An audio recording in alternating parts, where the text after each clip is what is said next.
In today's video, I'm going to teach you how to use Gmail filters. If your inbox feels overwhelming, filters are your best friend.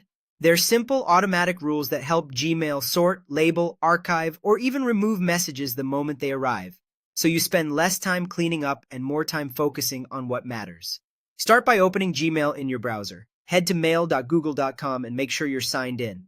At the very top, you'll see the search bar. Click inside it to activate Gmail's powerful search tools. On the right side of that bar, look for the small filter icon. It may appear as a downward arrow or a sliders icon, depending on your layout. Click that icon to open the filter panel. This panel is where you define exactly which emails the filter should catch. In the From field, you can target messages from a particular sender or even from a whole domain. That's great for newsletters or automated notifications. The To field is useful if you manage multiple addresses or aliases in the same inbox, or if you want to separate messages sent to a group address you receive.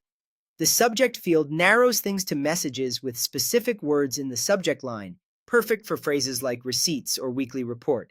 Has words searches the entire message, including the subject and body. Use it to catch keywords you expect to appear in the conversation. Doesn't have as your safety net for excluding terms you don't want to match. It helps you keep a filter precise. If you only want messages that include files, Enable has attachment, so the rule focuses on emails with documents, images, or other attachments. A few tips while you set this up. Keep your conditions specific enough to avoid scooping up unrelated emails. You can combine multiple fields for tighter control, and you can use exact phrases by putting them in quotes. If you're not sure how broad your terms are, try starting with a key phrase in subject or has words and refine from there. When your rules look right, click Create Filter.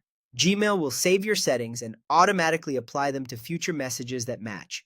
From here on out, your inbox will stay more organized without extra effort, as Gmail can label, sort, or archive messages according to the conditions you defined. That's all it takes to put Gmail filters to work. With a few thoughtful rules, you'll transform a cluttered inbox into a streamlined, reliable system that helps you see exactly what you need right when you need it.